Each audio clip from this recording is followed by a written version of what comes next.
એજ્યુકેશનમાં આપ સૌનું સ્વાગત છે। એક માર્કના પ્રશ્નો સેક્શન એ માં જે પણ પૂછાય છે, ખાલી જગ્યા પૂછાય છે અને જે એમસીક્યુ પૂછાય છે એના વિશે આપણે આ પાર્ટ 2 માં હવે ચર્ચા કરી રહ્યા છે। પાર્ટ 1 માં આપણે 1 થી 5 ચેપ્ટર જોયા, હવે પાર્ટ 2 માં હવે 6 થી આપણે જોઈએ છે। તો હવે છે ત્રિકોણ।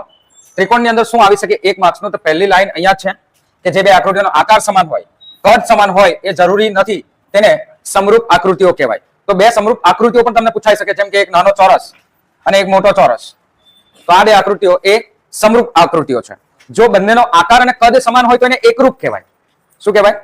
એકરૂપ કહેવાય। તો એકરૂપ આકૃતિઓનું કદ અને આકાર બધું સરખું હોય છે, જ્યારે સમરૂપમાં માત્ર આકાર જ સરખો હોય, કદ નાના મોટા હોઈ શકે। જેમ કે આ ત્રિકોણ એક નાનો છે અને એક ત્રિકોણ મોટો છે, તો આ ત્રિકોણને આપણે શું કહીશું? સમરૂપ આકૃતિઓ કહીશું। બરાબર છે? ચલો, ત્યારબાદ અહીંયા એક ચિત્ર આપ્યું છે, એ આપણે અત્યારે કઈ કામનું નથી, પણ આ ચિત્ર ખાલી જોઈ લો કે સમરૂપ કોને કહેવાય। તો બધા જ વર્તુળો નાનો મોટો, ઓકે। તો આ બે આકૃતિઓ આપી છે, એ બે વર્તુળો આપે છે, એક નાનું વર્તુળ મોટું વર્તુળ। એ બંને વર્તુળ નાના મોટા હોય તો બધા જ વર્તુળ એ સમરૂપ આકૃતિઓ છે। બધા જ વર્તુળો એકબીજાને સમરૂપ છે। તો શું જવાબ આવશે? હા। બધા જ ચોરસ એકબીજાને સમરૂપ છે। હા, બરાબર। નાનો હોય કે મોટા હોય, વર્તુળ નાના હોય કે મોટા હોય, બરાબર, એવી રીતે ચોરસ પણ નાના હોય કે મોટા હોય, કે લંબચોરસ પણ નાના હોય કે મોટા હોય, બરાબર। તો એ બધા સમરૂપ આકૃતિઓ કહી શકાય। પરંતુ અહીંયા તમે આ બે આકૃતિઓ જોઈ શકો છો કે આ બંને આકૃતિનો કદ અને આકાર બંને સરખા જ લાગે છે, બરાબર, બંને વર્તુળના। તો એને એકરૂપ આકૃતિઓ કહેવાય। કઈ આકૃતિ કહેવાય? એકરૂપ। એવી રીતે આ અંદરનું નાનું વર્તુળ અને મોટું વર્તુળ સમરૂપ આકૃતિઓ છે। આ બંને આકૃતિઓ કેવી છે? સમરૂપ આકૃતિઓ છે। પરંતુ આ ચોરસ અને આ ચોરસને તમે જોશો, બરાબર, તો તમને લાગશે કે આ ચોરસ અને આ ચોરસ લગભગ એક સરખા લાગે છે, તો એને એકરૂપ કહેવાય, બરાબર। એવી રીતે ત્રિકોણ વિશે પણ આપણે કહી શકીએ। તો અહીંયા લખ્યું છે બધી એકરૂપ આકૃતિઓ સમરૂપ આકૃતિઓ છે। બધી એકરૂપ આકૃતિઓ જે એકરૂપ છે એને તો આપણે સમરૂપ કહી શકીએ છીએ, એકરૂપને આપણે સમરૂપ કહી શકીએ છીએ, પરંતુ સમરૂપને એકરૂપ કહી શકતા નથી, બરાબર। સમરૂપને બધી જ સમરૂપ આકૃતિઓને એકરૂપ કહી શકતા નથી, બરાબર। તો આ લાઈન આપણે યાદ રાખવાની કે બધી સમરૂપ આકૃતિઓ એકરૂપ હોય એ જરૂરી પણ નથી, બરાબર। ત્યાર પછી અહીંયા તાજમહેલની આકૃતિ આપી છે, તો આ ફોટોગ્રાફ આપ્યા છે એ પણ એકરૂપ નથી, પણ સમરૂપ છે। પછી અહીંયા જોજો, સમાન બાજુવાળા બહુકોણના અનુરૂપ ખૂણા સમાન હોય અને તેમની અનુરૂપ બાજુવાળા ગુણોત્તર પણ સમાન હોય, તો એ બાજુઓ સમપ્રમાણમાં હોય તો એ બહુકોણો પણ સમરૂપ બહુકોણો કહેવાય, બરાબર। ક્યારે સમરૂપ? સમરૂપના બે શરતો છે, એક તો ખૂણાઓ સમાન હોવા જોઈએ। સમરૂપ માટેની શરત શું છે? ખૂણાઓ સરખા હોવા જોઈએ। અને બીજી શરત એ છે કે અનુરૂપ બાજુઓનો ગુણોત્તર સરખો હોવો જોઈએ। અનુરૂપ બાજુઓનો ગુણોત્તર પણ સરખો હોવો જોઈએ। આ બે આપણા સિદ્ધાંત છે સમરૂપતા માટેના, બરાબર। હવે આવી કોઈ આકૃતિ તમને પૂછી શકે જે સમરૂપ છે કે નહીં તે તમારે ચેક કરવાની, તો તેમાં તમારે ખૂણા જોવાના અને બાજુઓનો ગુણોત્તર જોવાનો। ખૂણા સરખા હોવા જોઈએ ને બાજુઓનો ગુણોત્તર સરખો હોવો જોઈએ। જેમ કે અહીંયા જો 2.1 આપ્યું છે, આ 2.1 તો આ 4.2, 21 ના ડબલ થઈ ગયા 42। અહીંયા દોડ આપ્યા છે તો અહીંયા 3 થઈ ગયા, દોડના ડબલ 3। એવી રીતે અહીંયા અડી આપ્યા છે તો આ થઈ ગયા 5 ડબલ, આ 2.4 તો 4.8 એના ડબલ। અને ખૂણા ચેક કરો તો ખૂણા પણ બધા સરખા, 85 85 105 105 70 70, અનુરૂપ બધા જ ખૂણા છે એ સરખા છે। તો આ આકૃતિને આપણે એકરૂપ આકૃતિઓ સમરૂપ આકૃતિઓ કહી શકીએ છીએ, બરાબર।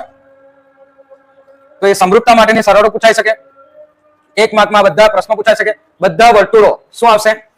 એકબીજાને સમરૂપ છે। બધા વર્તુળો એકબીજાને સમરૂપ છે। બધા ચોરસો એકબીજાને સમરૂપ છે, સમરૂપ જ આવશે, બરાબર। બધા ત્રિકોણ, બધા કયા ત્રિકોણ સમરૂપ હોય? હા, સમદ્વિબાજુ કે સમબાજુ? જે સમબાજુ હોય એ બધા ત્રિકોણ એકબીજાને સમરૂપ હોય। સમબાજુ એટલે બાજુઓ સરખી હશે તો બાજુઓનો ગુણોત્તર પણ સરખો આવશે ને ખૂણા તો એમાં સરખા જ રહેવાના છે, બરાબર। એટલે એમાં આ સમબાજુ આવશે।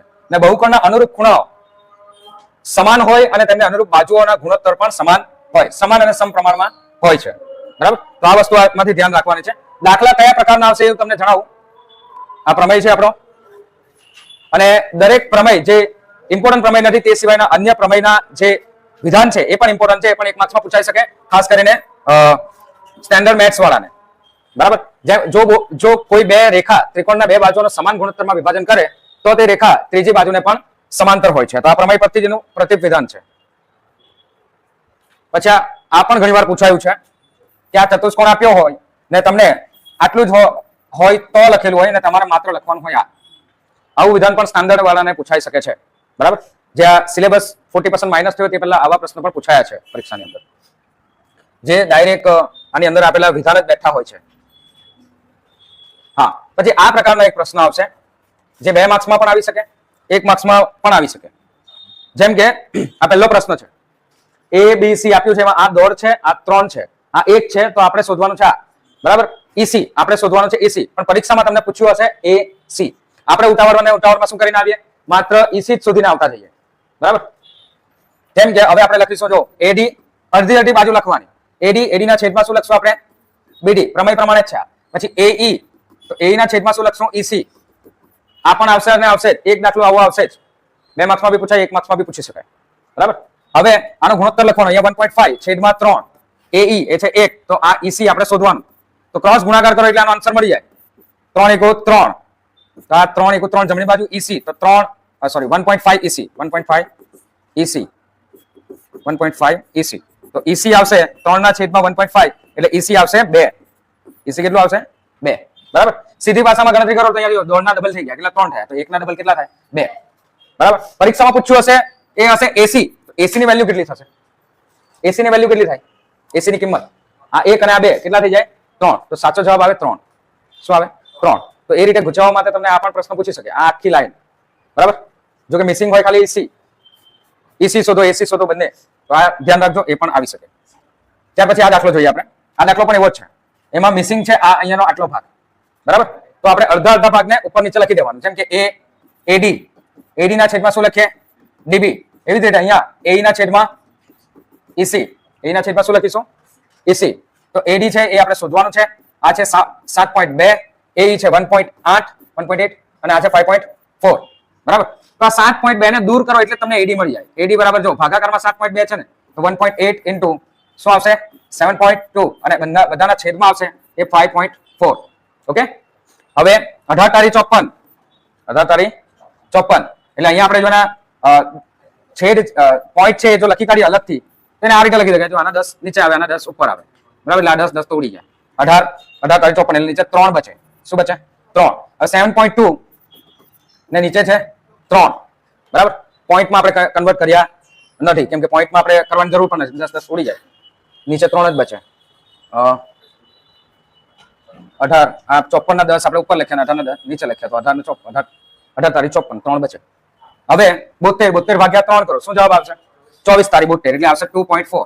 શું આવશે, 2.4. હવે 2.4 આ એડી છે, તો તમને પૂછી બી શકાય કે એબી કેટલું હોય. હવે આપણે ઉતાવળમાં આટલું જ ખાલી કરીને આવતા રહીએ, જવાબ આવી ગયો, એમ જવાબ આવી ગયો, તો આટલું જ કરીને આવી ગયું. ખરેખર પૂછ્યું શું હોય, એ થી બી, તો એ થી બી કેટલું આવશે, 2.4 + 7.2, તો 6 અને 9, 9.6 એ હશે.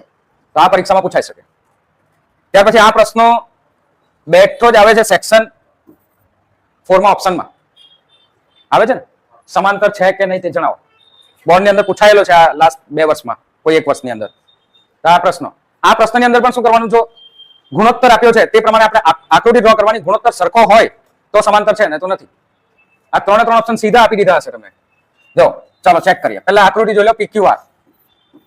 તો આ છે આકૃતિ PQR. એમાં પહેલી પરિસ્થિતિ જોઈએ તો EF, E અને F એ સમાંતર છે QR થી, તો આ બે સમાંતર છે. આ રીતની જ આકૃતિ બધામાં હશે. હવે આપ્યું શું છે, જો P થી E, તો ઉપરનો ભાગ છે 3.9, પછી E થી Q કેટલો ભાગ છે 3, બરાબર.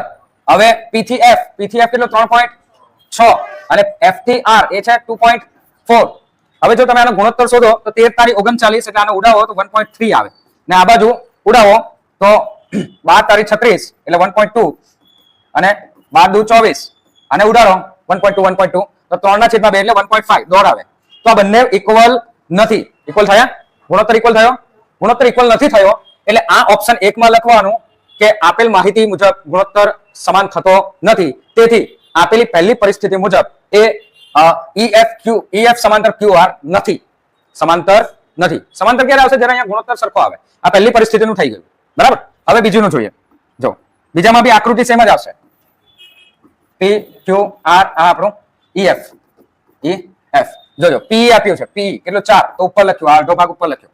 QE શું આપ્યું છે, Q થી E એ આપ્યું 4.5, પછી PF એ આપ્યું 8, અને આ આપ્યું છે RF, R થી F. નામ અહીંયાથી લખ્યા છે, ઉપર તરફ લખ્યા, નીચેના નામ R થી F એ આપ્યા 9. કઈ વાંધો નથી, માહિતી તો જ છે ને.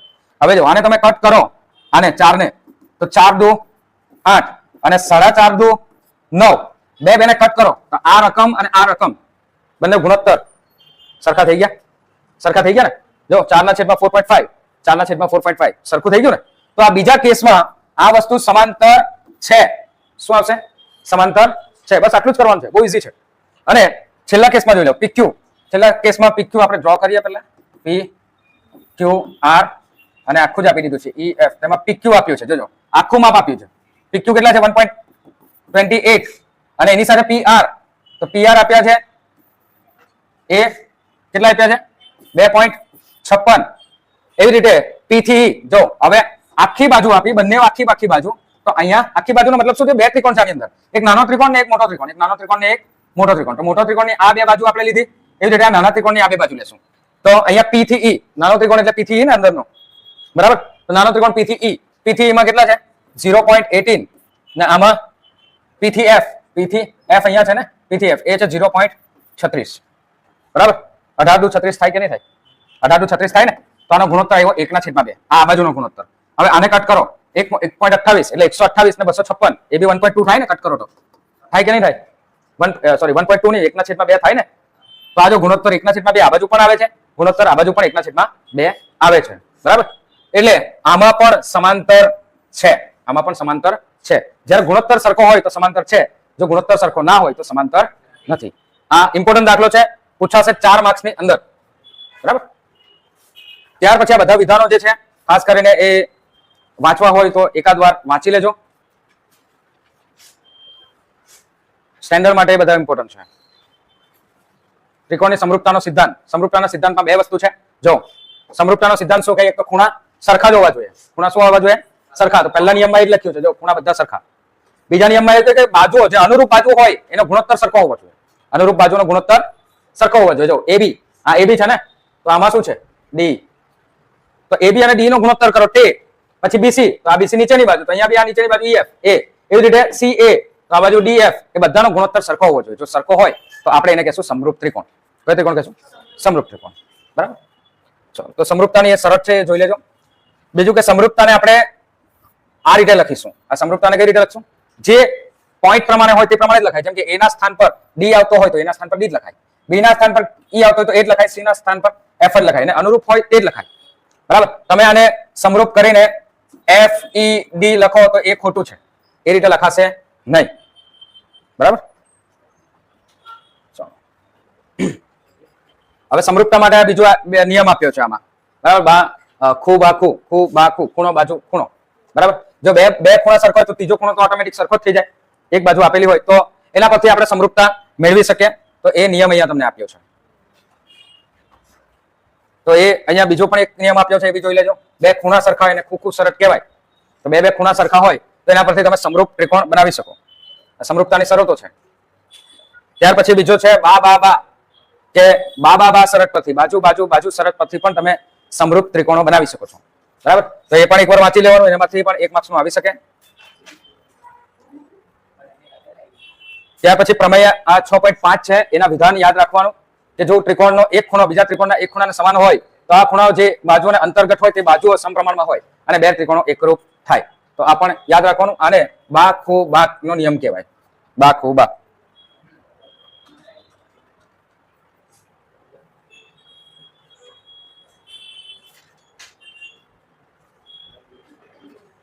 પછી આ સમરૂપ છે કે નહીં એ ચેક કરવા માટે આકૃતિઓ આપી છે, તો એ આકૃતિઓ પણ તમને પૂછાઈ શકે કે સમરૂપ છે કે નહીં.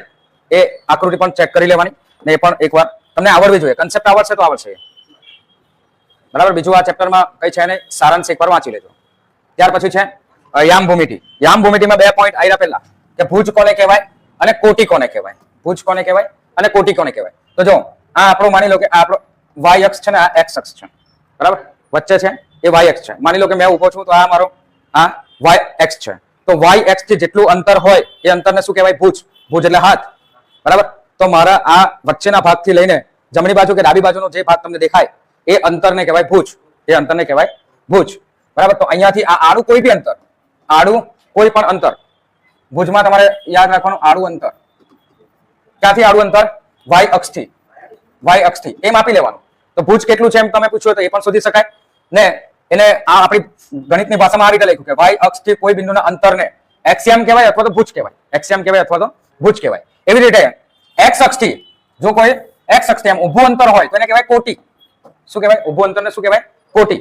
ઊભું અંતર ક્યાંથી માપવાનું? તો આપણે એક્સ અક્ષથી માપવાનું કે ભાઈ અહીંયાથી કેટલું દૂર છે, અહીંયાથી કેટલું દૂર છે, આ વચ્ચેના ભાગથી આડા ભાગથી કેટલું દૂર છે, ને આમાં ઊભા ભાગથી કેટલું દૂર છે.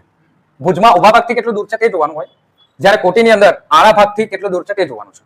બરાબર? તો એને ભુજ અને કોટી એ વસ્તુ ધ્યાન રાખવાનું છે. એ જ 1 માર્ક્સમાં પૂછાઈ શકે ને ત્યાર પછી સૂત્ર પણ પૂછાઈ શકે આમાંથી. અંતર સૂત્ર આમાંથી આવડવું જોઈએ. આ છે અંતર સૂત્ર. 1 માર્ક્સમાં બેઠો જ અંતર સૂત્ર પૂછાઈ શકે. અંતર સૂત્ર જણાવો. 1 માર્ક્સ. બરાબર? આ પણ પૂછાઈ શકે, ઘણું ઈઝી છે. એ જ સૂત્ર અહીંયા લખ્યું છે અંતર સૂત્ર. જો અંતર સૂત્રની અંદર એક વસ્તુ ધ્યાન રાખજો કે 2 1 2 1 લખ્યા છે, જ્યારે અહીંયા 1 2 1 2 લખ્યા છે.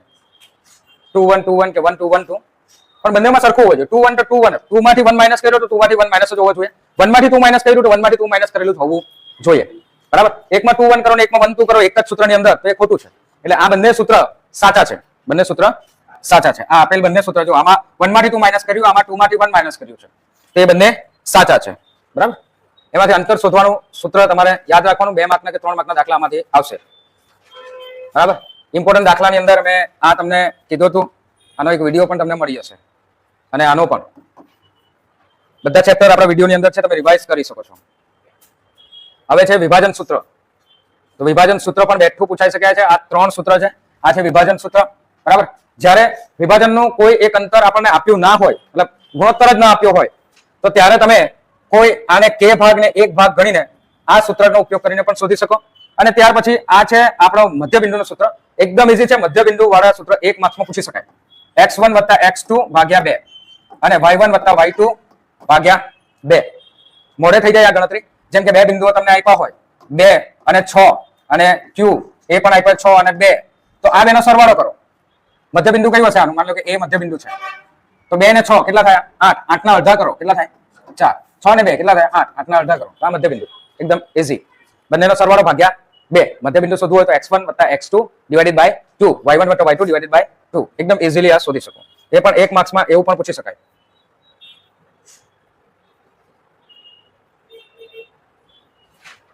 ચલો એના પછી આપણો છે ચેપ્ટર ત્રિકોણમિતિનો પરિચય. ત્રિકોણમિતિનો પરિચય એમાંથી શું શું 1 માર્ક્સનું પૂછાઈ શકે તે જોઈએ. પહેલું તો આ કોઈ વખત પૂછાયો નથી, પણ આ તો મિનિંગ તો તમને આવડે જ છે. મેટ્રોન. મેટ્રોનનો શું મતલબ થાય? માપ. મેટ્રોન એટલે માપ. બરાબર? એ કહી શકાય. ત્રિકોણમિતિ એટલે શું? તો એ પણ અહીંયા આપ્યું છે કે ત્રિકોણમિતિમાં ત્રિકોણના 3 બાજુઓના ગુણોત્તરનો અભ્યાસ જે આપણે કરીએ છીએ ને ત્રિકોણમિતિ કહેવાય. એ પ્રમાણે આપણે લખી શકીએ. ત્યાર પછી ત્રિકોણમિતિનો ઉલ્લેખ ક્યાં થયો છે? તો ઇજિપ્ત અને બેબીલોન વાસીઓમાં પણ થયો છે. હા,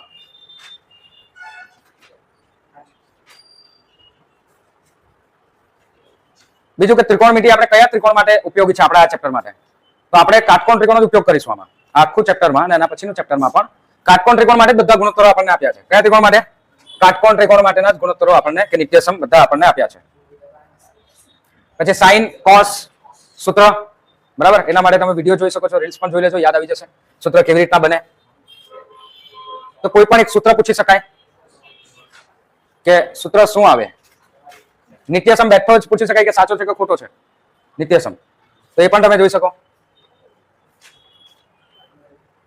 3 માર્ક્સમાં આ એક પ્રશ્ન આવી શકે, ઇમ્પોર્ટન્ટ છે. ઉદાહરણ 1 લખી લેજો, સ્ટેન્ડર્ડ વાળા માટે પણ અને બેઝિક વાળા માટે પણ.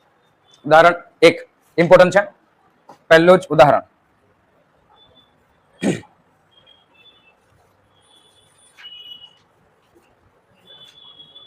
ત્યારબાદ ખૂણાઓના ગુણોત્તર કેવી રીતના બને મેં આગળ તમને સમજાવ્યું હતું કે માત્ર આ ચેપ્ટર માટે જો કોઈ પણ ખૂણા તમારે શોધવા હોય તેના માટે 2 જ આકૃતિ જરૂરી છે. એ 2 આકૃતિ માટે પણ મેં તમને કીધું હતું કે તમે સાધનનો ઉપયોગ કરી શકો, જે તમારા કંપાસ બોક્સની અંદર આવે એનાથી યાદ કરવાનું છે. કંપાસ બોક્સની અંદર એક તમારું સાધન હશે, એ તમારું આવો એક કાટખૂણિયો આપ્યો હશે જેમાં આ બંને બાજુ સરખી હશે. બંને બાજુ સરખી હશે. એ કાટખૂણિયાનો ઉપયોગ તમે કરી શકો. બરાબર? કેવી રીતે ઉપયોગ કરવો એ મેં તમને બતાવેલું છે. 1 1 વર્ગમૂળમાં 2. આ 45 નો ખૂણો બનાવે જેમાં સરખો કાટખૂણિયો હોય તે. આના પરથી 45 ના બધા ગુણોત્તર તમે શોધી શકો. સૂત્ર આવડવા જોઈએ. સાઈન નું સામેની બાજુ છેદમાં કર્ણ, કોસ નું પાછળની બાજુ છેદમાં કર્ણ, પછી ટેન નું સામેની બાજુ છેદમાં પાછળની બાજુ, ને બીજા 3 એનાથી ઉલટા છે. કોસેક સાઈન નું ઊંધું, સેક સેક કોસ નું ઊંધું, અને કોટ એ 10 નું ઊંધું છે. 3 તમે યાદ કરો, બીજા 3 યાદ રહી જાય. અને બીજો એક કાટખૂણિયો હશે જેમાં એક બાજુ આ રીતે લાંબી હશે, એક બાજુ ટૂંકી અને એક બાજુ લાંબી હશે, આ રીતે હશે. તો આની અંદર તમારે લખવાનું છે 1, અહીંયા 2 અને લાંબી બાજુ પર રાખવાનું છે વર્ગમૂળમાં 3. 1, 2 અને વર્ગમૂળમાં 3. અહીંયા નીચે આ ખૂણો રાખવાનો છે 60 નો, આ ખૂણો રાખવાનો છે 30 નો. તો 60 નો અને 30 ના બધા ગુણોત્તરો આ બે આકૃતિ પરથી તમે બનાવી શકો છો. આખું જે કોષ્ટક તમે મોઢે કરો છો એને મોઢે કરવાની કોઈ જરૂર નથી. માત્ર 3 સૂત્ર યાદ રાખો, બીજા 3 આપોઆપ એનાથી ઉલટા છે એ મેળવી લો. બરાબર. અને ત્યાર પછી આ બે આકૃતિ યાદ રાખો, કોષ્ટક તૈયાર. બરાબર. કયો ખૂણો કીધો છે? જેમ કે એક ઉદાહરણ તમને આપું, મેં sin 30 મારે શોધવું છે. તો સામેની બાજુ શું છે? 1 અને છેદમાં આવે કર્ણ. તો કર્ણ કેટલો છે? 2. તો 1/2 ગુણોત્તર મળી ગયો. આ રીતે તમે આખું કોષ્ટક તૈયાર કરી શકો છો. બરાબર. એના માટે જો તમારે જોવું હોય તો આપણો ત્રિકોણમિતિનો વિડિયો જોજો ચેપ્ટરની અંદર, પ્લેલિસ્ટની અંદર, એટલે તમને ખ્યાલ આવશે કે કેવી રીતના આખું ચેપ્ટર આપણે કરેલું છે આ બે જ આકૃતિઓથી. તો એના ગુણોત્તરો પણ તમને પૂછાઈ શકે 1 માર્ક્સમાં. આમાં આ ચેપ્ટરમાં 1 માર્ક્સનું પૂછાય. એમાં કદાચ આવો એક એમસીક્યુ જ આવે છે, સ્ટેન્ડર્ડ વાળાને પણ એક એમસીક્યુ આવે છે. તો એ જોઈ લેવાનું, આમાંથી શું આવે જવાબ એ જોઈ લેજો તમે. એ પણ મેં સોલ્વ કરાવ્યા છે તમને. પછી આ નિત્યસમ sin square plus cos square equal to 1 અથવા cos sin 1. પછી આ એક નિત્યસમ અને આ એક નિત્યસમ. 3 નિત્યસમ મુખ્ય છે. આ 3 નિત્યસમ પછી બીજા 3 સૂત્ર તમે બનાવી શકો. તો એ પણ તમારે યાદ કરવાના છે. અને ત્યાર પછી આ એમસીક્યુ, આ બધા એમસીક્યુ સ્ટેન્ડર્ડ વાળા માટે છે. બેઝિક માંથી એક પણ એમસીક્યુ આવવાનું નથી. બેઝિક વાળા માટે એક પણ એમસીક્યુ આમાંથી આવશે નહીં. બરાબર. આવશે તો ઈઝી જ આવશે. આ બધા થોડા હાર્ડ છે એટલે તમને નહીં આવશે, સ્ટાન્ડર્ડમાં આવશે.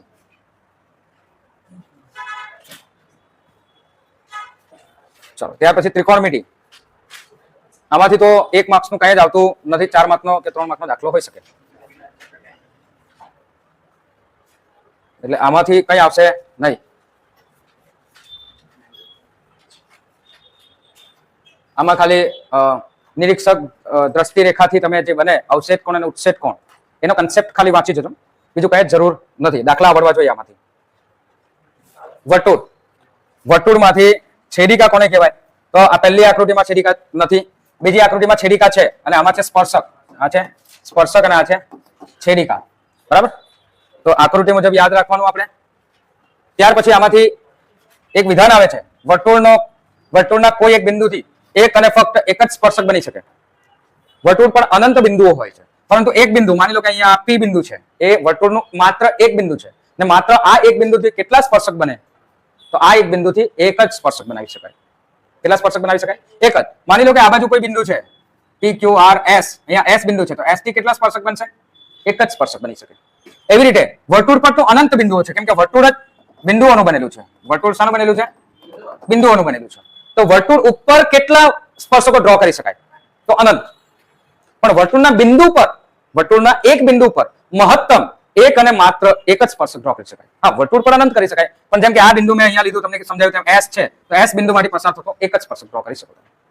બરાબર. હા, બીજો બિંદુ બીજો કરી શકો, ત્રીજા બિંદુ ત્રીજો, એવી રીતના અનંત બિંદુઓ પરથી અનંત વર્તુળો તમે સ્પર્શક ડ્રો કરી શકો. તો આ વસ્તુ ધ્યાનમાં રાખવાની છે. પછી આ લાઈન બેઠી જ પૂછાયેલી છે સ્પર્શકમાં, જેમાં બે અંત્યબિંદુઓ તેની અનુરૂપ જીવામાં સંપાતી હોય. હવે સમજો પહેલા આને. જેમ કે અહીંયા તમે જોજો, આના બે બિંદુઓ છે, A ડેશ ને B ડેશ, કે એવું કંઈક હશે. અહીંયા A ડેશ અને B ડેશ, આ બે બિંદુઓ છે. તો આ બિંદુઓ ધીમે ધીમે થઈને અહીંયા P બિંદુ જ બની જાય છે. શું બની જાય? P બિંદુ જ બની જાય છે. એટલે અહીંયા લખ્યું છે કે જેમાં બે અંત્યબિંદુઓ તેને અનુરૂપ જીવામાં સંપાતી હોય એવી છેદિકાનો વિશિષ્ટ કિસ્સો એ વર્તુળનો સ્પર્શક છે. એ વર્તુળનો સ્પર્શક છે. તો આ સ્પર્શકની વ્યાખ્યા. ત્યાર પછી આ પણ પૂછાય છે કે છેદિકાને, આપેલ છેદિકાને સમાંતર હોય તેવા 2 થી વધારે સ્પર્શક ન બની શકે. બરાબર. જેમ કે અહીંયા જો આ P અને Q વાળું આખી લાઈન જોઈ લો, P અને Q વાળી લાઈન, આ છેદિકા છે. શું છે? છેદિકા. આને સમાંતર તમે કેટલા સ્પર્શક ડ્રો કરી શકો? તો 2, એક આ બાજુ અને એક આ બાજુ. બરાબર. એવી રીતે માની લો કે મેં અહીંયા બીજી એક આ છેદિકા ડ્રો કરી, આ ક્રોસ આવી, તો એના કેટલા સ્પર્શક ડ્રો કરી શકો? તો એને પણ સમાંતર 2 ડ્રો કરી શકાય. સમાંતર કોઈ પણ છેદિકાને વધુમાં વધુ 2 સ્પર્શક ડ્રો કરી શકાય. આ 1 માર્ક્સમાં તમને આવશે ને આવશે પણ. બરાબર. ત્યાર પછી વર્તુળ અને સ્પર્શકના સામાન્ય બિંદુને સ્પર્શ બિંદુ કહેવાય, અને એ વર્તુળને સ્પર્શ બિંદુમાં સ્પર્શ એમ કહેવાય. એ જરૂરી નથી, ચાલશે. સ્પર્શ બિંદુ માટે જ છે. પછી આ તો તમારો પ્રમેય છે કે વર્તુળના કોઈ બિંદુએ દોરેલ સ્પર્શક રાઇડર છે, સ્પર્શ બિંદુમાંથી પસાર થતી ત્રિજ્યાને લંબ હોય છે. તો 2 માર્કમાં કે 3 માર્કમાં આવશે. બરાબર. 10.1. તો અહીંયા લંબ હોય એટલે અહીંયા એ 90 અંશનો ખૂણો બનાવે. અહીંયા કેવો ખૂણો બનાવે? અહીંયા 90 અંશનો ખૂણો બનાવે. 90 અંશનો ખૂણો બનાવે એટલે આમાં કાટકોણ ત્રિકોણ બને. કયો ત્રિકોણ બને? આ કાટકોણ ત્રિકોણ બને. કાટકોણ ત્રિકોણ બને એટલે પાયથાગોરસની ત્રિપુટીઓ યાદ રાખવાની. ને પાયથાગોરસની ત્રિપુટીઓ પરથી કોઈ પણ પ્રશ્ન આમાં બનાવીને પૂછી શકાય. બે બાજુ શોધી આપી હોય તો ત્રીજી બાજુ શોધવાની. પાયથાગોરસના સૂત્ર પરથી. શું છે પાયથાગોરસનું સૂત્ર? કર્ણનો વર્ગ બરાબર પાયાનો વર્ગ વત્તા વેધનો વર્ગ. બરાબર? આ જ ફોર્મ્યુલામાં લાગીને ત્રીજી બાજુ તમારે જાતે શોધી કાઢવાની. એ પ્રમાણના દાખલા પણ પૂછાય છે 2 માર્ક્સમાં. પછી આ બધું મેં તમને સમજાવી દીધું છે. એકવાર એના જવાબો જાતે જોઈ લેજો. આમાં જોજો, આમાં જવાબ 119 આપ્યો છે વર્ગમૂળની અંદર. આ જવાબ તમને ખબર જ છે, આ ચેપ્ટર તમે જોયું છે એટલા માટે. બરાબર? 119 કેમ આવે તેમ તે આપણે જોઈએ. ને કદાચ આ વખતે પૂછાય તો એનાથી અલગ પણ પૂછાઈ શકે. એનો જવાબ કયો આવે તે જોજો. કેમ કે અહીંયા એક ટ્રિકી ક્વેશ્ચન બની શકે એવો છે. જેમ કે 5 સેન્ટીમીટર ત્રિજ્યાવાળું વર્તુળ છે. એટલે આ વર્તુળ મેં ડ્રો કર્યું, એની ત્રિજ્યા છે 5, તો આ છે 5. બરાબર? હવે વર્તુળના કોઈ બિંદુ P આગળ દોરેલો એક સ્પર્શક PQ O માંથી પસાર થતી રેખાને Q બિંદુમાં છેદે છે. તો અહીંયા Q બિંદુમાં છેદે છે. ને આપણે અહીંયાથી સ્પર્શક ડ્રો કર્યો છે PQ. તો P બિંદુને આ રીતે જોડી દઈએ તો OQ આપ્યું છે 12. શું આપ્યું છે? આ O થી Q. એક મિનિટ, સોરી. O થી Q આપ્યું છે કેટલું? 12. હવે અહીંયા જો, અહીંયા કર્ણની અંદર જ 12 આપી દીધા છે.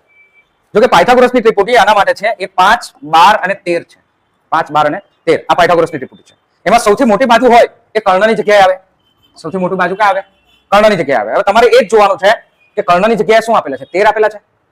તો જો કર્ણની જગ્યાએ શું આપ્યું છે? 12. બરાબર? શું આપ્યું છે? 12. એટલે 12 નો વર્ગ થાય 144. 144 માંથી તમે 5 નો વર્ગ 25 માઇનસ કરો એટલે વર્ગમૂળમાં આવે 119. એને તમે વર્ગમૂળમાં લખી શકો. તો આનો જવાબ, આ PQ નો જવાબ તમને મળશે. PQ ની લંબાઈ મળશે વર્ગમૂળમાં એટલે 119 આ પરિસ્થિતિમાં. પણ જો આ જ પાયથાગોરસની ત્રિપુટીની અંદર જો તમે આ દાખલો આપ્યો હોય પરંતુ તમને આના વિશે PQ નું માપ 13 આપ્યું હોય, કેટલું આપ્યું હોય? 13. એટલે કર્ણ જો 13 આપ્યો હોય તો આનો જવાબ 12 જ આવશે. કેવી રીતે 12? તો કે 13 નો વર્ગ કરો કેટલો થાય? 169, 169. એમાંથી 25 માઇનસ કરો એટલે 144 ને 144 નું વર્ગમૂળ આવે 12. તો ત્યારે 12 આવશે. જો અહીંયા 13 આપ્યો હોય, અહીંયા 13 આપ્યો હોય તો PQ થશે 12. બરાબર? ને માન લો કે અહીંયા 12 આપી દીધું હોય તો અહીંયા 5 પણ આવી શકે. અહીંયા તમે 5 ની જગ્યાએ અહીંયા તમને 12 આપી દીધું હોય તો અહીંયા બે ઓપ્શન રાખો તમે. જો અહીંયા 13 હોય તો 12, 5 આવી શકે. 5 અહીંયા હોય તો અહીંયા 12 હશે ને અહીંયા 5 હોય તો અહીંયા 12 હશે. 13 કર્ણ હોય તો. અને આ દાખલો જે તમને આપ્યો છે ચોપડીની અંદર, એમાં અહીંયા જ તમને 12 આપ્યા છે એટલે અહીંયા તો તમારા વર્ગમૂળમાં 119 જ આવવાના છે. બરાબર? એટલે આ એક ટ્રિકી ક્વેશ્ચન નીકળી શકે છે. ધ્યાન રાખજો, ભૂલ નહીં થાય એમાં. કેમ કે ઉતાવળમાં આપણે લખીને આવશું 119. બરાબર? વર્ગમૂળમાં 119 લખીને આવીએ પણ પરિસ્થિતિ જોવાની. મેં તમને બંને પરિસ્થિતિ સમજાવી એ પ્રમાણે. ચાલો, ત્યાર પછી વર્તુળના બહારના બિંદુમાંથી કેટલા સ્પર્શક ડ્રો કરી શકાય? તો અહીંયા 2 સ્પર્શક ડ્રો કરેલા છે. વર્તુળના બહારના બિંદુમાંથી વર્તુળને 2 સ્પર્શકો મળે. કેટલા સ્પર્શકો મળે? 2. જો ક્યાંથી સ્પર્શક ક્યાંથી ડ્રો કરી શકાય એના વિશે અહીંયા તમને માહિતી આપી. અંદર હોય તો સ્પર્શક ડ્રો થાય જ નહીં. વર્તુળનું બિંદુ જ અંદર હોય તો બિંદુને અંદરથી સ્પર્શક ડ્રો કરી શકાય નહીં. બિંદુ બહાર હોય, વર્તુળ પર જ હોય, વર્તુળના 3 ભાગો આવે. એક વર્તુળનો અંદરનો ભાગ, વર્તુળ પોતે અને વર્તુળનો બહારનો ભાગ. તો વર્તુળની અંદર બિંદુ હોય તો સ્પર્શક ડ્રો થશે નહીં. વર્તુળ પર જ હોય તો સ્પર્શક ડ્રો થશે, આવશે એક જ સ્પર્શક. અને વર્તુળની બહાર બિંદુ હોય તો બહારથી 2 સ્પર્શકો ડ્રો કરી શકાય. બરાબર? એ ધ્યાન રાખવાનું. અને આ 10.2 આ 10.1 અને 10.2 એ 100% કન્ફર્મ છે. આવવાના જ છે. રેડી કરી દેજો. 2 માંથી એક તો 100% આવવાનું છે. બરાબર? ચાલો, પછી આવું પણ પાયથાગોરસની અંદર જ આ વર્તુળની અંદર પાયથાગોરસ આવે તેવું તમને કંઈક પૂછાશે. આ MCQ જોઈ લેજો. ખૂણો વર્તુળના કેવી રીતે બને, જો કેવી રીતે આનો જવાબ આવી શકે તે જોજો. અહીંયા 90 નો ખૂણો, અહીંયા 90 નો ખૂણો એટલે 90 + 90 180 એ તો થઈ ગયા. આખો ચતુષ્કોણ છે. ચતુષ્કોણમાંથી 180 કાઢ નાખ્યા એટલે 360 માંથી 180 કાઢ નાખ્યા, વચ્ચે 180. હવે આ બેનો સરવાળો બી થવો જોઈએ 180. તો આ 110 તો છે, તો અહીંયા કેટલા આવશે? 70. તો 70 આપ્યા હોય તો હવે તમને વચ્ચેથી કોઈ ભાગ કરીને પૂછ્યું હોય કે આ ભાગ પૂછે કે આ ભાગ પૂછે, આ ભાગ પૂછે કે આ ભાગ પૂછે, એવી રીતના પૂછે છે. બરાબર? એટલે આ ઉપરનો કોઈ એક ભાગ પૂછે તો 70 ના અડધા 35 જ હોઈ શકે જવાબ. આમાં શું પૂછ્યું છે? PTQ, તો PT અને Q જ પૂછ્યું છે. PTQ તો એમાં આવશે 70. બરાબર? જ્યારે PTO પૂછ્યું હશે તો જવાબ આવશે 35. એ રીતે જોવાનું છે. ત્યાર પછી આ એક દાખલો કે MCQ કે 1 માર્ક્સમાં આવે છે સ્ટાન્ડર્ડ વાળાને. બેઠું આ જ લખેલું હોય, વિધાન આપેલું હોય, આ આકૃતિ પણ આપેલી હોય, ખાલી આ લખવાનું હોય. બરાબર? આ સ્ટેન્ડર્ડ વાળાને બેઝિકમાં બી પૂછાઈ શકે, કેમ કે પૂછાઈ ગયેલું છે તો પાછું બેઝિકમાં પૂછી લઈએ એમ. સ્ટાન્ડર્ડમાં પૂછેલું છે તો હમણાં આવશે, બેઝિકમાં પૂછી લઈએ એમ થાય. ચાલો, નહીં પૂછાય તો તમારી મરજી, હવે સારું તમારા માટે. વર્તુળ સંબંધિત ક્ષેત્રફળ, એની અંદર આની અંદરથી તો દાખલા જ આવશે, આની અંદરથી પણ એક એમસીક્યુ આમાં પણ ખાસ છે, એ તમને બતાવું હું આગળ. પેલા ભાગો જોઈ લો. પિઝાનો એક ટુકડો વૃતાંશ, લઘુ વૃતાંશ, બાકી રહેલો બધો ભાગ ગુરુ વૃતાંશ. પછી આ રીતે કાપો તો લઘુ વૃત્તખંડ, ગુરુ વૃત્તખંડ. ડિટેલમાં મેં એના વિડીયોમાં બતાવ્યું છે.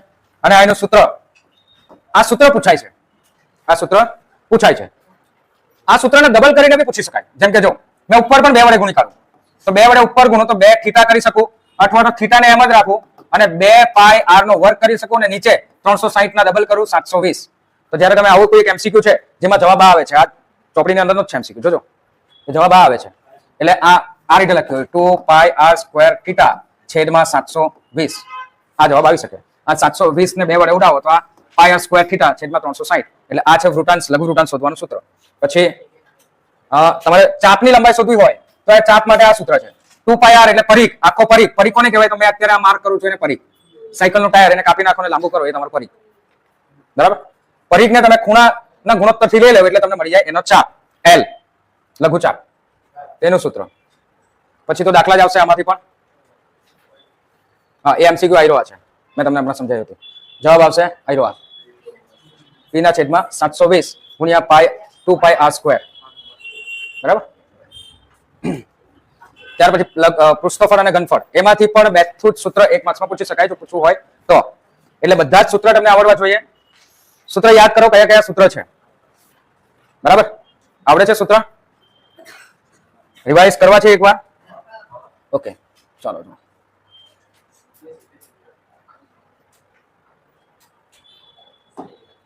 ચાલો, પહેલા આપણે લઈએ એ લંબઘન લઈએ, સમઘન લઈએ.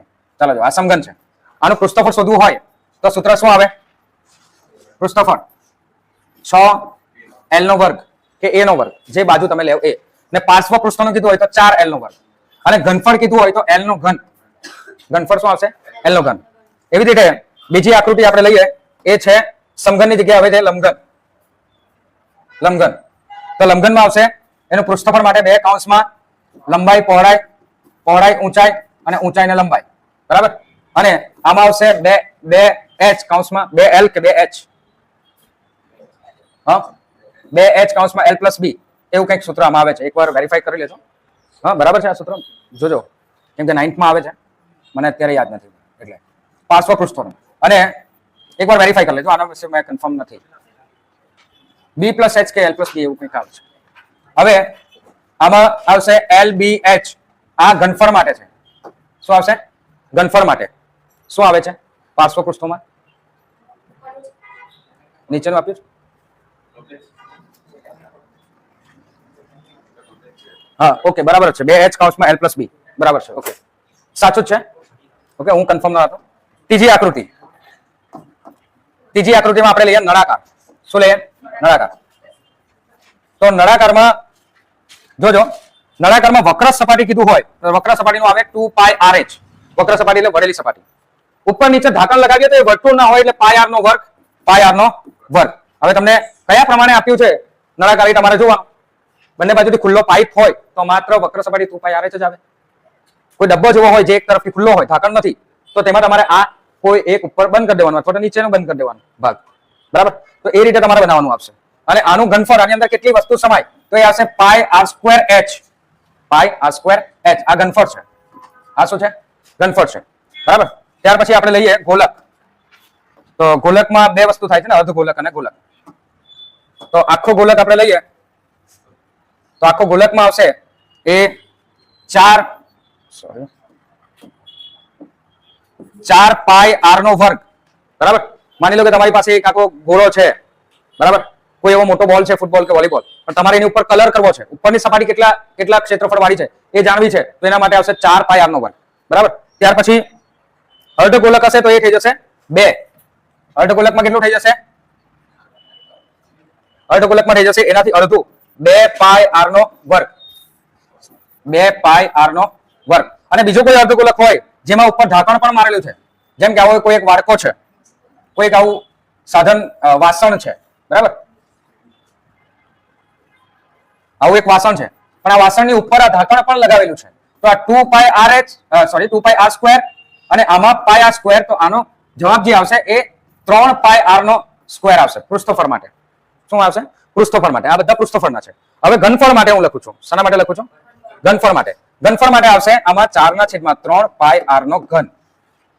આમાં આવશે આનું ઘનફળ, આ બંનેનું ઘનફળ સેમ જ આવે, કેમ કે ઢાંકણ ખુલ્લું હોય કે બંધ, પાણી તો જેટલું સમાશે એટલું જ સમાશે, તમે ઉપરથી બંધ કરો કે ના કરો, બરાબર. તો એમાં આવશે 2/3πr². 2/3πr². બ્લેક કલરમાં જે લખેલું છે એ ઘનફળ માટેના સૂત્ર છે. ત્યારબાદ આપણે જોઈએ છે શંકુ. આપણા સિલેબસની અંદર છે શંકુ. અર્ધગોલક પછી છે શંકુ. તો શંકુની વક્ર સપાટી માટે સૌથી પહેલા પૃષ્ઠફળ કે એ શોધવું હોય તમારે, તો તમારે પૃષ્ઠફળ શોધવા માટે તિર્યક ઊંચાઈ શોધવી પડશે. આ તિર્યક ઊંચાઈ છે. આ શું છે? તિર્યક ઊંચાઈ કે ત્રાસી ઊંચાઈ, બરાબર. તો ત્રાસી ઊંચાઈ કે તિર્યક ઊંચાઈ એ શોધવું પડે, તો સૌથી પહેલા એનું સૂત્ર આવે. તો એનું સૂત્ર એને કહેવાય L, ત્રાસી ઊંચાઈને. તો L નો વર્ગ બરાબર h નો વર્ગ પ્લસ r નો વર્ગ. h એટલે આ ઊંચાઈ અને આ છે ત્રિજ્યા. તો h નો વર્ગ કરો, r નો વર્ગ કરો તો L મળે. ત્યારબાદ શંકુની વક્ર સપાટી.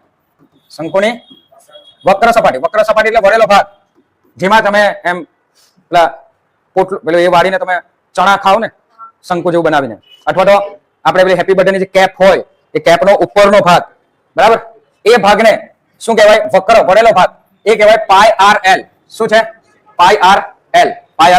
અને જો તમારે એને બંધ કરવું હોય, આ નીચેનો ભાગ બંધ કરવો છે તમારે, બરાબર, એવું તમે વાસણ બનાવ્યું પણ તમારે એ વાસણની અંદર બંધ કરવું છે, ઢાંકણ પણ લગાવવું છે, તો વત્તા એ થઈ જશે πrl વત્તા πr નો વર્ગ.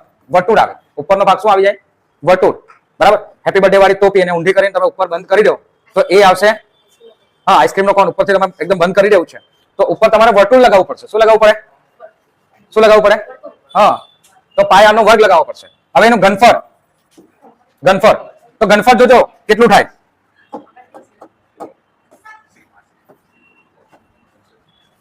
તો જ્યારે ત્રણ શંકુ ભેગા થાય ને, આ ત્રણ શંકુમાં જેટલું પાણી ભરો ને એટલું જ પાણી એક નળાકારની અંદર સમાય. આનું છે πr²h. તો આ બધાનું 1/3πr²h આવે ઘનફળ. 3 નું મતલબ એક નું, દરેકનું શું આવશે? 1/3 πr²h. એટલે 3/3 કરો, આ 3 ભેગા થઈ જાય, સરવાળો કરો 1/3 + 1/3 તો આ πr²h આવે એક વખત. એટલે આ 3 ભેગા કરો તો એક નળાકાર ભરાય. સરખી ઊંચાઈ અને સરખી ત્રિજ્યાના હોવા જોઈએ, બરાબર. તો એનું ઘનફળ યાદ રાખજો, 1/3 πr²h, બરાબર. ત્યારબાદ શંકુનો આડછેદ વાળું આવે, પણ એ તમારા સિલેબસમાંથી નીકળી ગયું છે એટલે તમને આવશે નહીં. તો આ બધા સૂત્રો મેં તમને જણાવી લીધા. ત્યારબાદ હવે આપણે જઈએ આને જોજો. ટોટલ પદાર્થનું કુલ પૃષ્ઠફળ હોય એને TSA કહેવાય. શું કહેવાય? TSA, total surface area. TSA. અને વક્ર સપાટી એટલે કર્વ સરફેસ એરિયા, કર્વ વળેલું હોય તેવી સપાટીનું એરિયા, એટલે એને CSA કીધું છે.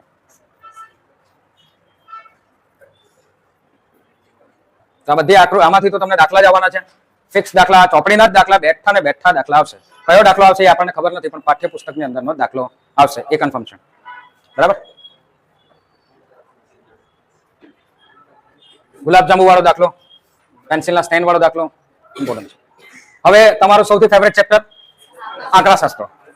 આંકડાશાસ્ત્રમાં 1 માર્કનું જો કંઈક આવે તો તમને આપેલું હોય બધા મધ્યક શોધવાનું, એમાં માહિતી આપી હોય અવર્ગીકૃત માટે. તો બધા અવલોકનોનો સરવાળો σxi σn બરાબર આવે x બાર. આ યાદ રાખવાનું. માની લો કે વિરાટ કોહલીએ 10 મેચની અંદર મારેલા રન આપ્યા, બધા રનનું ટોટલ કરો અને 10 મેચ છે તો ભાગ્યા 10 કરો, જવાબ આવી જશે. એ તમારો મધ્યક, બરાબર. જસપ્રીત બુમરાહે લીધેલી 10 મેચોની વિકેટનો મધ્યક શોધો તો 10 વિકેટ લીધેલી હશે. પહેલીમાં 5, પછી 3, 2, 5 એવી રીતના 10 માહિતી આપી હશે, 10 અવલોકન આપ્યા હશે. બધા અવલોકનોનો સરવાળો કરો, ભાગ્યા કરો 10, એટલે તમને મળી જશે મધ્યક, બરાબર. ઘણીવાર એવું બી થાય છે કે આ બધાની માહિતી આપી પણ દીધી હોય, આ 3 માંથી કોઈ એક મિસિંગ માહિતી તમારે શોધવાની હોય તો આ સૂત્ર એ અવર્ગીકૃત માહિતીનું છે, એના પરથી પણ પૂછાઈ શકે છે. ત્યારબાદ મધ્યવર્તી સ્થિતિમાનના માપ જણાવો. શું લખેલું હોય? મધ્યવર્તી સ્થિતિમાનના માપ. પ્રશ્ન લખેલો, એક પ્રશ્ન, જવાબ ખાલી. મધ્યવર્તી સ્થિતિમાનના માપ જણાવો. શું જવાબ આવે? આયરા મધ્યક, મધ્યસ્થ અને બહુલક એ મધ્યવર્તી સ્થિતિમાનના માપો છે. એક માત્ર બેઠો. મધ્યવર્તી સ્થિતિમાનના માપો કયા કયા? તો આ ત્રણે ત્રણ જે આપણે આ ચેપ્ટરમાં શીખ્યા છે. હા, મધ્યક, મધ્યસ્થ ને બહુલક.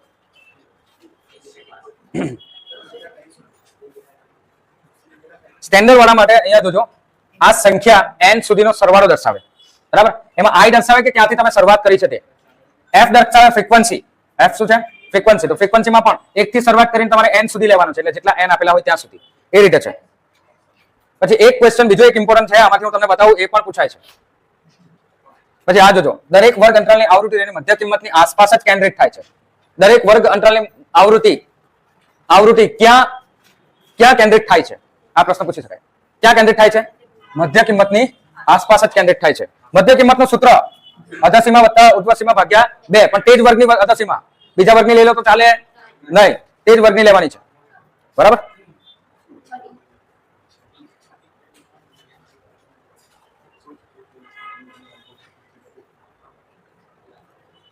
ત્રણ રીતો છે આમાં. એક દાખલો એવો છે જેમાં વર્ગ લંબાઈ અસમાન આપી છે, એ દાખલો ખાસ જોઈ લેજો, કન્ફ્યુઝન ઊભી ના થાય એમાં.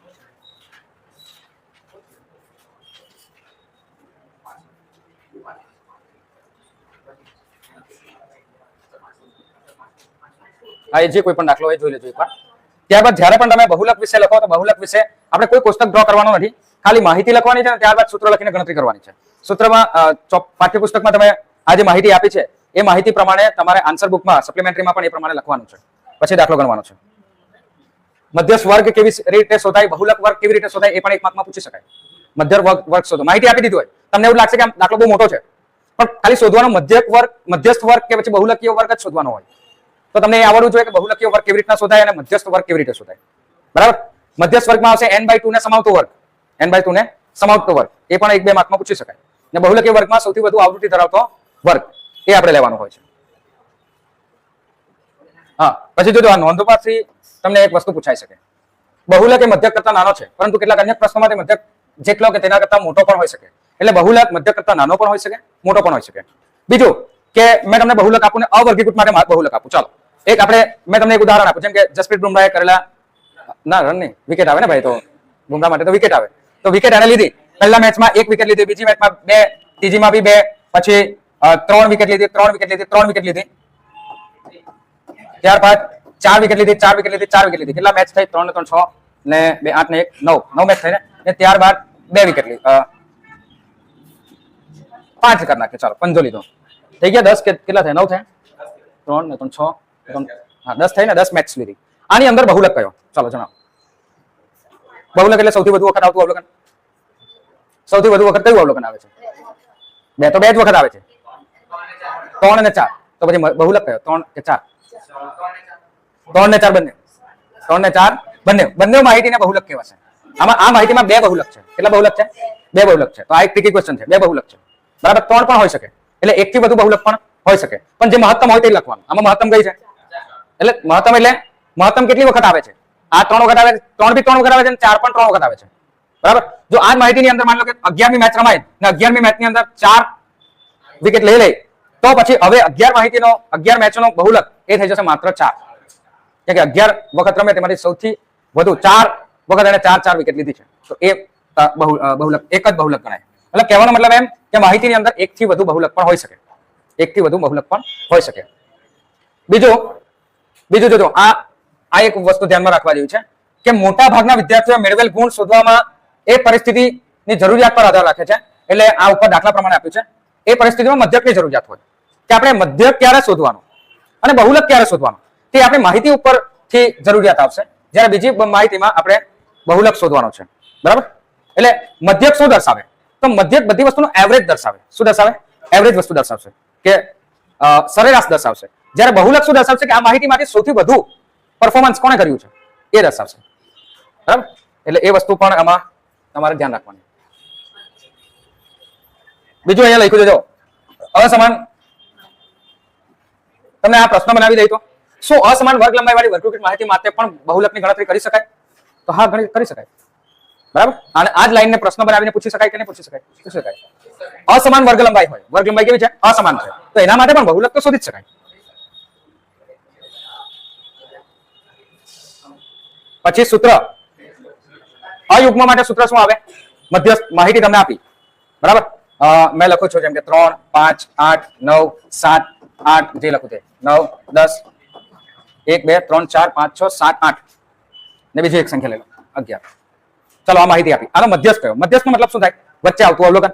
હવે વચ્ચે આવતું અવલોકન કેવી રીતના ખબર પડે? ચડતા ક્રમમાં કે ઉતરતા ક્રમમાં લખે તો આને ચડતા કે ઉતરતા ક્રમમાં લખો. 3 પછી 5 પછી કયા આવે? 7 આવે ને? 7 આવે ને? 7 પછી શું આવશે? 8 કેટલી વાર છે? 2 વાર છે. 9 કેટલી વાર છે? 2 વાર છે. 10 1 વાર છે ને? 11 1 વાર છે. બરાબર થઈ ગયું? હવે બરોબર વચ્ચે કઈ આવે છે? જો 1 2 3 4 5 1 2 3 4 5 8 બરોબર વચ્ચે આવે ને? આ બાજુ 4 સંખ્યા બચે અને આ બાજુ પણ 4 સંખ્યા બચે. બરોબર વચ્ચે આવે ને કહેવાય મધ્યસ્થ. બરાબર.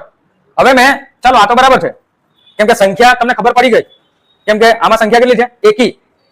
જો ને એકી જ છે ને? 9 છે ને? 9 છે ને? તો તમે શું કર્યું? n+1 ભાગ્યા 2 એટલે 9 વત્તા 1 ભાગ્યા 2 એટલે 10 ભાગ્યા 2 કર્યા તો જવાબ આવ્યો પાંચમું અવલોકન. આ પાંચમું અવલોકન તમે ઉતરતા ક્રમમાં લખો કે ચડતા ક્રમમાં લખો? આમ ચડતા ક્રમમાં થાય, આમ ઉતરતા ક્રમમાં થાય. એટલે તમે કોઈ પણ બાજુથી લખો, ડાબી બાજુ કે જમણી બાજુથી આવો, વચ્ચેનું જ અવલોકન આવે એ તમારું પાંચમું અવલોકન. ચાલો એ તો બરાબર છે, એટલું બરાબર છે. પણ હવે માહિતીમાંથી મેં કાઢી નાખું છું 11. હવે કોને ગણાય? બોલો. હા બરોબર વચ્ચે પહેલા તો ઉતરતા ચડતા ક્રમમાં લખવું પડે ને. 3 5 8 8 હા 7 રહી ગયો. 7 એક જ વાર છે ને? 8 8 2 વાર છે. 9 9 2 વાર છે અને 10. હવે તમે મને કહો કે આમાં મધ્યસ્થ કયો? વચ્ચે કયું આવે? 1 2 3 4 5 6 7 8 8 છે તો વચ્ચે કયું આવે? ચોથું કે પાંચમું? 1 2 3 કે પછી પાંચમું કે છઠ્ઠું?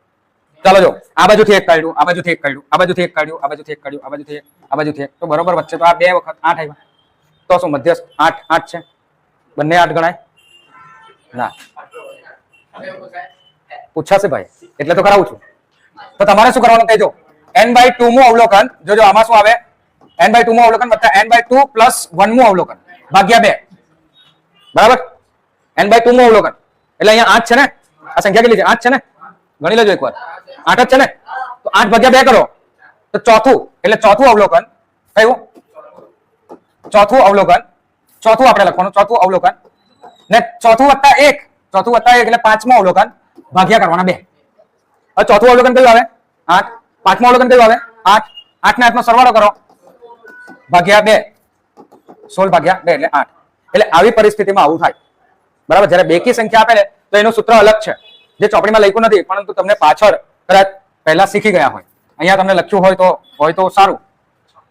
અહીંયા આ જ આપ્યું છે, બીજું પાછળ આપ્યું હોય તો એકવાર જોઈ લેજો. બરાબર? એટલે આ રીતે થાય. હવે એવો એક દાખલો અહીંયા જ આપ્યો છે. જો આયરો મધ્યસ્થ 50મું અવલોકન 51મું અવલોકન, 50મું અવલોકન 51મું અવલોકન, 50મું 28 છે, 51મું 29, બંનેના ભાગ્યા કરીને 2 લઈ લીધા. બરાબર? તો એ આ રીતે થશે. પછી થી ઓછા ને થી વધુ આવૃત્તિ વિતરણ, મધ્યસ્થ વર્ગ.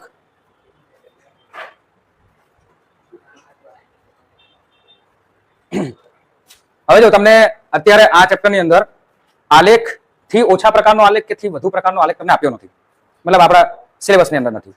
બાકી એ તમને સમજાવ્યું હશે કદાચ એકાદ પોઈન્ટમાં. તો એ બંને આલેખ જ્યાં ભેગા થાય ને એને શું કહેવાય ખબર છે?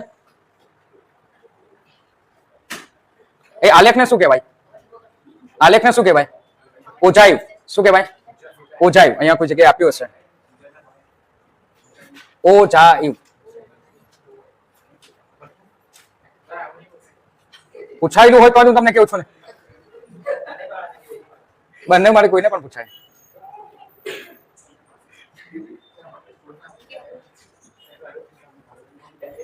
કેમ કે આ થી વધુ કે થી ઓછા પરથી આપણે થી ઓછા કે થી વધુ પરથી આપણે આલેખ બનાવી શકીએ. શું બનાવી શકીએ? આલેખ. તો એ આલેખને કહેવાય ઓજાયુ. ને બંને જ્યાં ભેગા થાય ને એ બંનેના આલેખો ભેગા થતા હોય ને તે આવે મધ્યસ્થ. એ માહિતી તમને આપી લગભગ મને નથી લાગતી કે આપી હોય.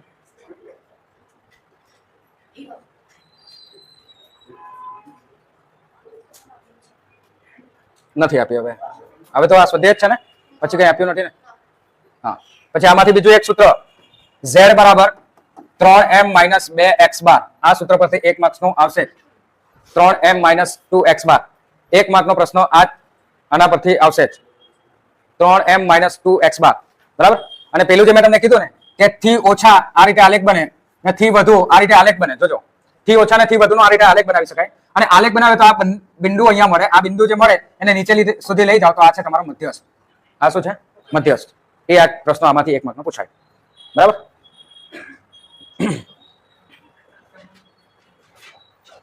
તો આ ચેપ્ટર આપણો ક્લિયર અહીંયા.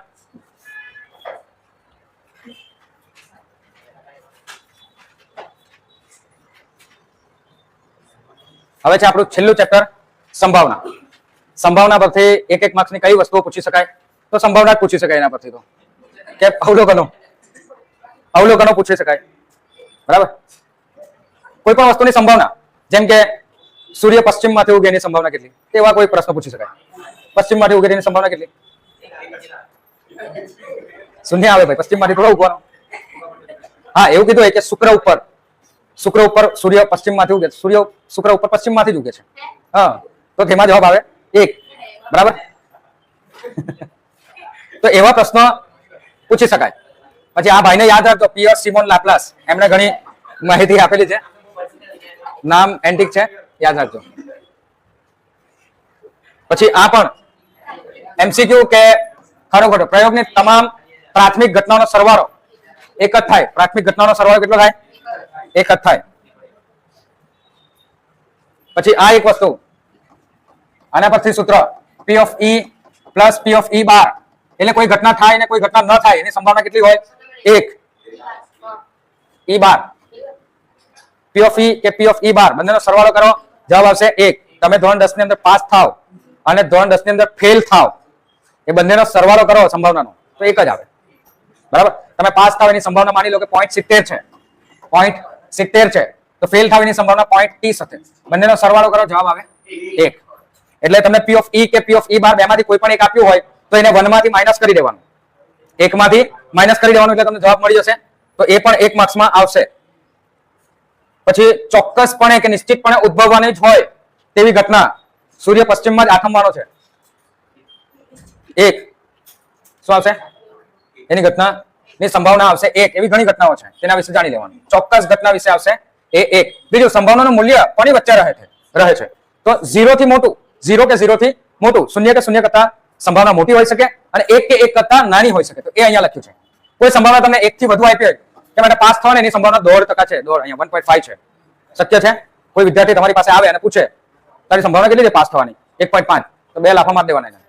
1.5 સંભાવના આવે જ નહીં ભાઈ, 1 સુધી જ આવે, 1 સુધી જ આવે, 1 થી ઓછી આવે કાં 0 કે 0 થી વધુ આવે. પછી પત્તાઓ બધા યાદ રાખજો, કયા કેટલા પત્તા આવે. હા, બીજો એક પ્રશ્ન, એક વસ્તુ એ પણ પૂછી શકાય. જો ટ્રિકીમાં તમને પ્રશ્ન આ થોડો કન્ફ્યુઝિંગ લાગશે કે કઈ વસ્તુ સમસંભાવી છે. સમસંભાવી શબ્દ સાંભળેલો છે? સમસંભાવી, જો સમજાવું એક ઉદાહરણ જે તમને અહીંયા જ આપ્યું છે. સમસંભાવી ખબર છે એના વિશે? સમસંભાવી કે નથી ખબર?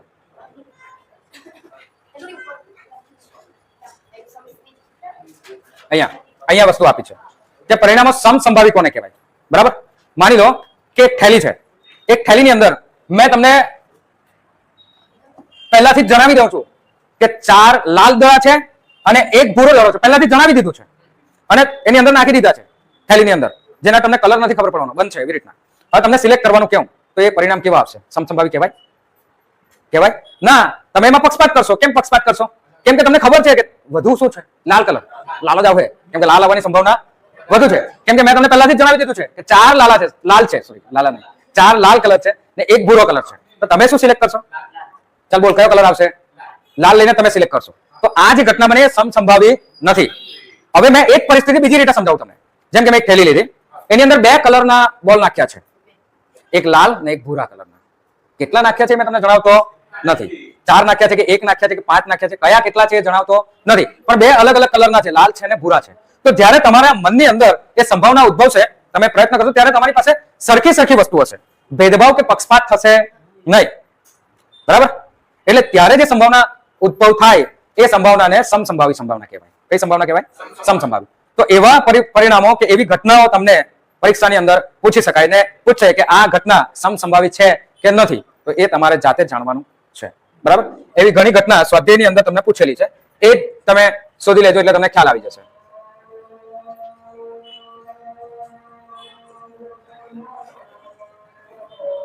બરાબર? ત્યાર પછી પાસાની ઉપર 7 અંક આવો, એક જ પાસાની ઉપર 7 અંક આવો, શક્ય છે? 6 સુધી જ આવે ને? અશક્ય ઘટના. એવા કોઈ પ્રશ્ન?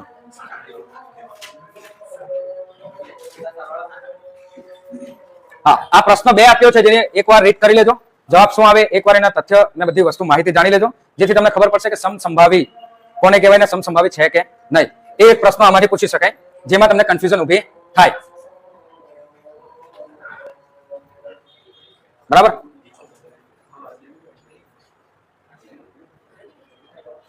અને આમાંથી સારાંશ વાંચી લેજો. આટલું કરશો એટલે આ સેક્શન એ ને લગતી બધી માહિતી તમને મળી, સાથે સાથે ઘણા દાખલાઓ પણ ઇમ્પોર્ટન્ટ મેં તમને જણાવ્યા. તો આઈ હોપ કે તમારા બધાનું પેપર સૌથી સારામાં સારું જાય અને સારામાં સારા માર્ક્સ મેળવો. તો આપ સૌને મેથ્સના પેપર માટે બેસ્ટ ઓફ લક. આવતા વર્ષે ફરી મળીશું નવા વિદ્યાર્થીઓ માટે. તો તમારા મિત્રો જે 9મા ધોરણમાં હોય અને 10મા ધોરણમાં આવી રહ્યા હોય તો એમને પણ અમારી આ ચેનલ વિશે જણાવજો, જેથી એમને ખબર પડે અને તેઓ પણ અમારી ચેનલ થ્રુ શીખી શકે. અને એમને પણ જણાવજો કે લાઈક કરો, શેર કરો અને સબસ્ક્રાઇબ કરો. Thank you.